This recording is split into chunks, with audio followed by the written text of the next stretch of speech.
You're listening to Kerry Lutz's Financial Survival Network, where you get valuable information you just can't find anywhere else.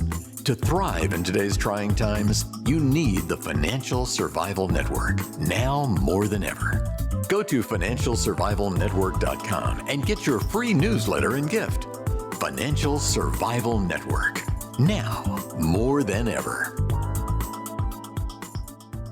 Welcome. You are listening to the Financial Survival Network. I'm Kerry Lutz.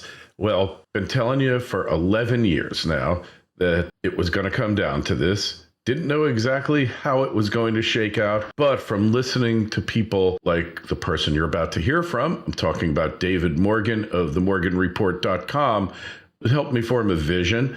And who better to get back to now that that day has arrived than David Morgan himself, also Silver Guru. David, it's great to have you back on. It's March 10th. Things are kind of, it looks like, to coin a term from American history, we got a bit of a quagmire in Ukraine. What does that mean for metals prices? And is it too late to jump on the metals bandwagon? There's a little bit to unpack there. First of all, Kerry, thanks for having me back. It's good to see you again. I would say that the quagmire you referred to portends uncertainty. That's probably an understatement. But the metals really thrive on uncertainty. It's really, you analyze it as objectively as possible. Gold and silver have been money for thousands of years, and they remain that way as the money of last resort. And the true money of last resort, as I wrote my rule number 1 of the 10 rules of silver investing, is that no one wants to be a prophet of doom, but in the unlikely event of an economic collapse, silver would be the money of last resort. Gold would have too much unit value or too much value per unit to be able to be traded in everyday affairs, whereas silver would be able to do that role. So I'm not taking any of that back. I mean, I couldn't anyway. It's published in book form. But, but the idea is, are we too late? Go ahead. I'd say you'd be a liar if you did. Yeah. It's all there, and you have all these people, but not that you would want to. There is no reason for you to go back on anything that you've said because... Not really. I mean, I wish I'd made perfect calls the whole way for everybody, but, I'm human. But going back to your point, look, the metals are still undervalued. I mean, gold's hitting a new high or close to it, but that's a nominal high. 850 January 21st, 1980 high. And I haven't done the math. I'd have to go to shadowstats.com and do their inflation calculator. But trust me, it's a lot more than 2000 to be equal to what 850 bought in 1980. That's a fact, people. I think most of our audience understands that. But of course, the mainstream is only going to be talking about a nominal. Oh, it's twice as high as it was in 1980, like they're equal. The dollar back in 1980 is equal to the dollar in 2022. Hogwash. And the thing about hogwash is that everyone that has to buy food or gas knows that now. So is it too late? Not at all. The big rush is ahead. And the real war is good against evil, but the subset of that war is the bankers. And the bankers, well, you might even put the bankers on top, but it's the financial war. And the financial war is, how is this going to unfold for the masses, meaning the global population? How are we going to transact business with each other with quote unquote money? Are we going to be using a digital ID where it has your DNA and everything you think, do, and say is on the transaction platform? And if you buy too much pizza, you're cut off. If you use too much carbon, you're cut off. You say the wrong thing about somebody, you're cut off. That's the trend. That's direction. And I'm pretty certain that's what they want. And going back to the just couple of minutes of pre-interview, we just had 2 minutes of, hi, how are you, before we hit the record button. But as you said, the illness situation was devastating for so many in so many ways. And the repercussions of what took place is ongoing. And unfortunately, it looks pretty bleak in some instances. But as you said, and that's the point, is that's the beginning. I mean, when you had this WEF guy that, wears the moon suit once in a while for his speeches saying that, if we had a cyber attack, that the COVID would be, it looked like a mere inconvenience. I think that was the exact word he used, if I remember correctly. So the drumbeat marches on. Now, is there a counterforce going on or not? And the answer is, I don't know. It certainly looks like there could be. But if you go back to Michael Rivera's documentary, which I put in my last report, all wars are bankers' wars. Mm-hmm. So if you go back to that premise, if it's correct, and in most cases so far it has been, the banks fund both sides. So they win no matter who wins the war. Is that the case today where Putin is, funded under the banksters and the other side is as well? And the outcome is already predetermined, meaning it doesn't matter who wins or loses, the bankers are still in charge. I hope that's not the case.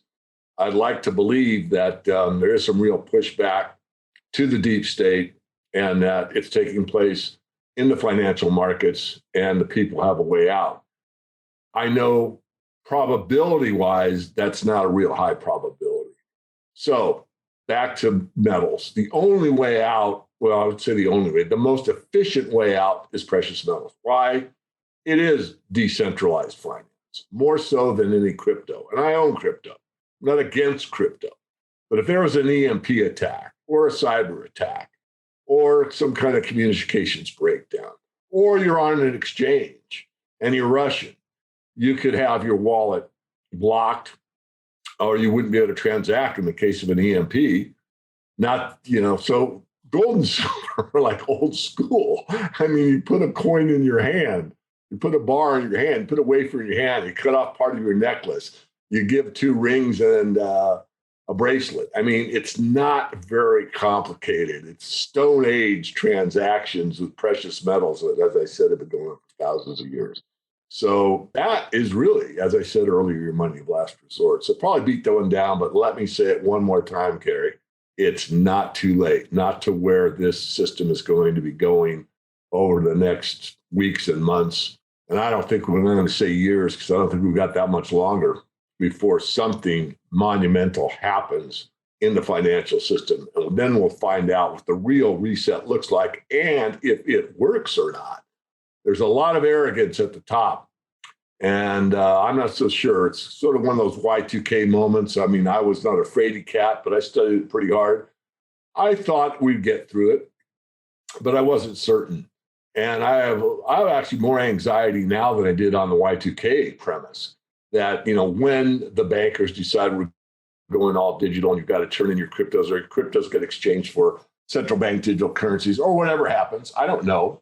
I have some ideas, but they're just ideas. When that takes place, / if that takes place, how easy a transition is it going to be? And I would say it will not be very easy. In fact, it could fail. Hey, well, just remember what Smedley Butler said, General Butler, that war is a racket. And as he said, its profits are measured in dollars, its losses are measured in lives. And this war is no different than any other. The defense contractors all have their observers in Ukraine now, seeing how the latest toys are functioning, checking out, the military's there, checking out to see what exactly Russia's military is up to, what their equipment looks like and all that. It's just a game to these people, really. Yeah. I'd like to digress for a moment. I mean, people like you that know my background pretty well, and I don't really like to put it out in the public that much, but I had a pretty strong affiliation with the military for a number of years. And one of my, I'd say closest friends / associates was a 2-star general. And he took me aside one day and said, go get Admiral Stockdale's book, In Love and War. So I did. And I read it like that weekend. And, here's an admiral in the Navy talking about, what Butler was saying. I mean, basically, it was all about the Gulf of Tonkin, and it was a setup, and it was false flag.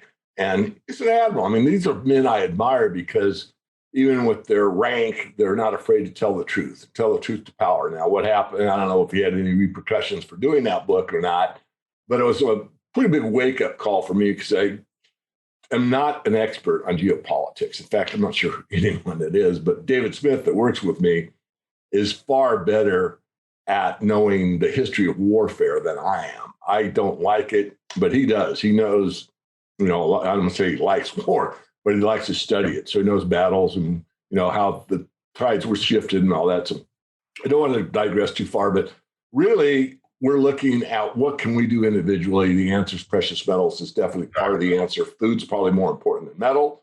Water is probably more important than food. Air is more important than water. I mean, it's obviously common sense stuff, but most people are just now waking up, which is unfortunate because, as you said, when we met on the floor and shook hands and you told me you were going to start this channel and I encouraged you to do so, that was 11 years ago. So we have not been in remiss. We might have gotten our hits and the web bots and trolls and all the crap that we put up with, but our message is consistent. And I'm proud of us both. And I don't like to say proud of myself, but I will in this case. You should be. You should be. I mean, the warnings have been clear. Actually, we could go back to when silver got taken out of coins back in 1965 was the first year where, they gave the scrap metal, the copper-clad quarters and dimes and silver dollars. Well, no, not to get into the chronology, but obviously something was afoot then. Today, David, since we've been talking, all of the prior copper pennies, $1 of those copper pennies is now worth $3 melt value. Wow. And, a nickel is now worth, I think I saw 16 cents recently, but I could be wrong. It could be 9 cents. But nonetheless, a nickel, which is a 5-cent piece, is worth its metallic content, melt value, 75% copper and 25% nickel, is worth almost double its face value. You just have to listen to the coins jingle to hear the tune that it's playing. And the system really was teetering before the pandemic. That was a nail in the coffin. And now we've got Ukraine and, like you said, food. I would also encourage you to acquire ballistic precious metals, if you know what I mean. And precious metals, not too late. There's still some purchasing power left. I mean, David, this thing could go on for years and years, but now we're seeing the reality finally dawn on people, and you're out there starting to awaken, right? Don't just survive, thrive. The Financial Survival Network. Trilogy Metals is a world-class developer in Alaska's Ambler Mining District. The company already possesses 8 billion pounds of copper, 3 billion pounds of zinc, over 1 million gold-equivalent ounces, and now over 77 million pounds of cobalt. Trilogy's Arctic project boasts an after-tax net present value of $1.4 billion with a 33% IRR. Trilogy is led by an experienced management team with proven success in discovering and developing projects in Alaska. The company is well capitalized, has no debt, and possesses strong institutional support. Trilogy trades on the New York and Toronto exchanges under the ticker symbol TMQ. To learn more, go to trilogymetals.com. That's trilogymetals.com. This is the Financial Survival Network, the information you need to thrive now more than ever. Right. Yeah, a lot of people are kind of late to the party, but not too late. And, people really are amazing. I mean, most people some will panic, some will overreact, some will not know what to do.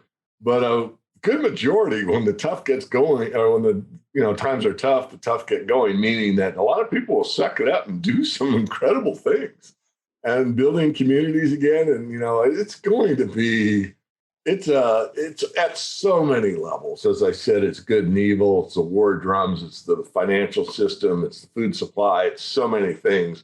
But the real test, you boil it all down to, and what's the one vector they all hit? All those vectors hit in one point. It's the human.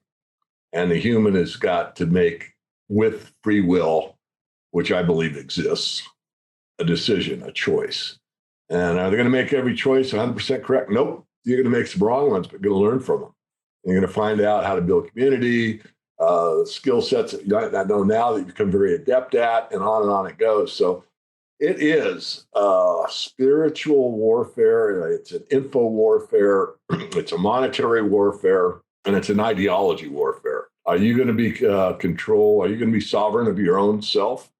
And if you believe like I believe, and I'm not telling anyone you have to believe like I believe, but if the body is the temple, does, hold the heart area as the spiritual center, you don't want to pollute that in any way if you possibly can. And if there's an outside force that's looking to modify that by a number of different means, not only with a shot here or there's other ways with nano and hydrogel and all these things. Sorry, I'm on a tangent, but that's sacrosanct. My body, my choice. That should be the mantra for everyone. And no one has the authority over you to make that decision. Hey, and I would just like to point out, if the first casualty of war is truth, and then you consider the fact that we've been in a constant state of war for decades now, there hasn't been any truth, right? Right. So, you have to find your own truth.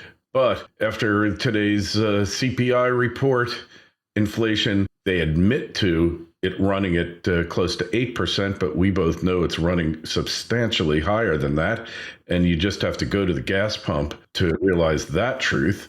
And I'll confess to you, David, I got an electric vehicle several months ago, not knowing this was going to happen, but I did buy a house knowing exactly what was going to happen with inflation a year ago.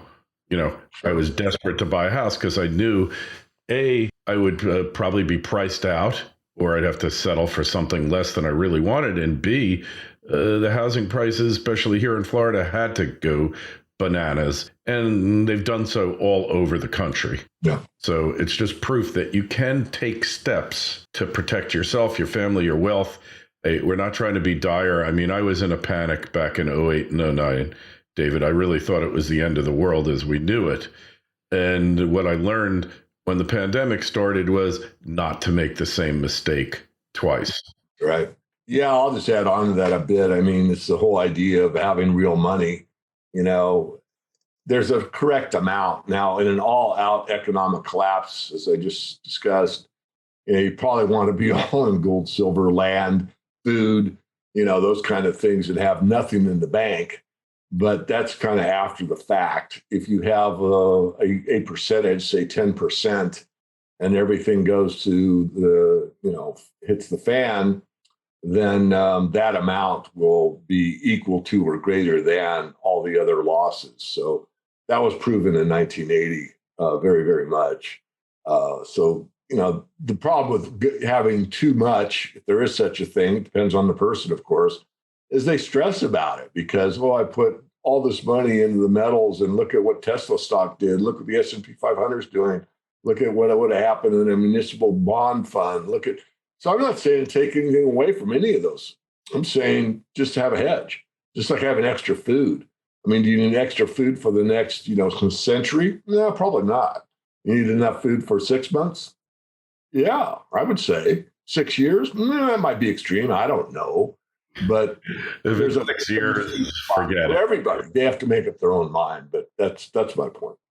Hey, and you probably want to have a water filter. But you have this food anyway, even if the financial system wasn't as precariously balanced as it is now, because it just makes common sense, because a disaster, natural or man-made, can hit any place in the country.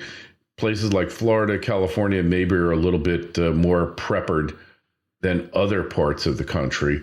But it just makes sense to do it, because who wants to be going to a supermarket to buy food and finding out the place is empty? All the shelves have been cleared off, and the only thing you can buy basically is soda. Yeah. Right. And the other part, I hate to say it, but I think it's important, is going there and not being safe. There might be some bandito types around the periphery. See how many bags of groceries you bring out, right? So there's a lot to consider. And again, I'm not trying to play the fear card. I'm just trying to build awareness. And that is part of building awareness, is to think outside the box. When times change, you have to change with them. You have to be aware of your surroundings. Yeah, there was a funny video about that.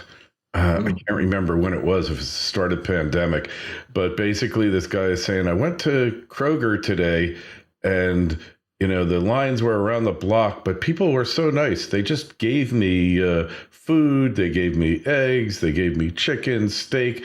And then the camera goes back and he's there cleaning his gun. I'll find the link. If I can find the link, I'll put it up. But It was hysterical. Yeah. And, hysterical, as all humor has its roots in truth, right? Right.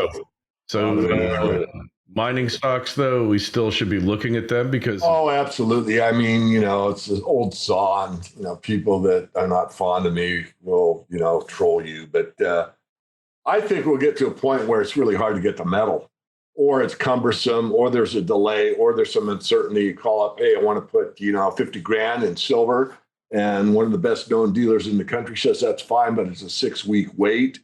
And the person says, well, I don't want to wait 6 weeks, cancel that order, or I haven't made the order yet, and gets on their, their E-Trade, Scottrade, Ameritrade. I don't want to recommend any of them. They get on their trading platform and they buy 25,000 of XYZ mining and 25,000 of ABC mining, and they're in, and they got exposure and actually leverage, because what will happen is there's so much paper versus this limited amount of metal that people will, at some point, and I've said this many times, run to gold.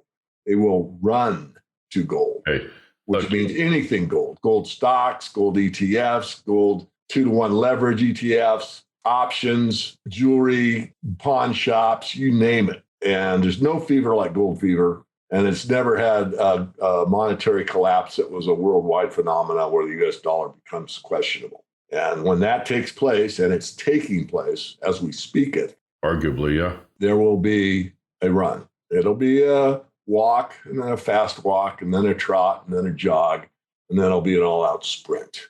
So you want to be walking over calmly, get your silver under $30, get your gold around 2,000 or less, buy the right amount for you, get some food, and think about what you can do as far as, skill sets, helping others, community, real friends, and get ready for a change of lifestyle. It's coming. Yeah, well, hey, David, we both were alive during the 70s. We both remember the inflationary 70s, what took place then. And it wasn't as extreme, perhaps, as what's happening now and what's going to happen. But generally, what happens in these inflationary periods, people wise up and you realize that your purchasing power is eroding almost by the day, by the week, by the month, and you start looking to basically shed your dollars into real assets. This happened already, and it's happening now. It's just that the media is less apt to report on it, and the number of people who are alive in the 70s, most people who are alive today were not alive during the 70s. And if they were babies and they don't remember. But you and I both remember. And when these things get going, they can really become stampedes, and no government in the world can stop it. Yeah, I remember being in the gas lines, and they're really long, and you just park behind the car ahead of you, and you inch up a car at a time, and getting up to the pump, and we're out of regular, so you had to put ethanol or high test in or go without. And some stations were limiting, but part of that I remember, and I want to voice this, is most people were cool, calm, and collected. I mean, it was a pain, but it was get in line, stay in line. Your turn is going to happen. And it did. So there wasn't much. Every now and then there was some jerk with on the horn or whatever. But they started shooting. People were pretty calm about the situation. And I think that's underplayed. I think, and I hope I'm not guilty of it, but yeah, there'll be social unrest. And certainly there's going to be all kinds of angst out there. But if you look objectively, a lot of people will just suck it up and be tough and just mind their own business and, be calm in the storm, so to speak. And I think that's true of many people. I know our moral decline has been continuous. I'm well aware of that. But again, when you're tested, a lot of people will pass the test. Yeah, well, I fully expect imposition of wage and price controls. I mean, you already got that erstwhile super economist Lizzie Warren shooting for a windfall profits tax on oil, it's just going to be too appealing and too hard to resist. I think this time, though, unlike last time we had national wage and price controls, I think we're going to see global wage and price controls, David. That's my... Yeah, I would tend to agree. I mean, look, it's a globalist takeover is what it is, and they want a one world governance, and they want it run by AI. It's a technocracy. I don't know. Have you ever had Pat Wood on your show? No, I haven't, but I've read his work, and I know what you're saying. We can't get too into this, or we'll get censored. But basically, AI will rule. Hey, even Elon Musk, who's uses it all the time in Tesla, it's full self-driving vehicles, all that stuff. Even he warned us about it, about its emerging takeover. And something else, but let's not go too deep down the rabbit hole. So we want to subscribe to the Morgan Report. Just tell us what to do and what do you get from it? You bet. So just go to the free letter, which is at themorganreport.com. Give me a first name and an email. Autoresponder will verify it's you, and you get on our free letter, which is put out 2, 3, 4 times a week. I do a weekly wrap up. I call it the Weekly Perspective.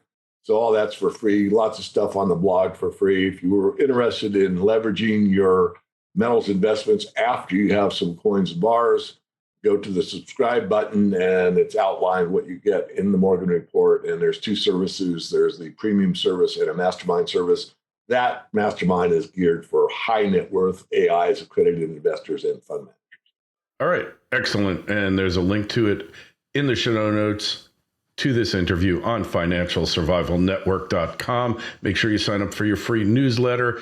And if you got a question for David, you can always shoot me an email, kl@kerrylutz.com. We'll get you an answer.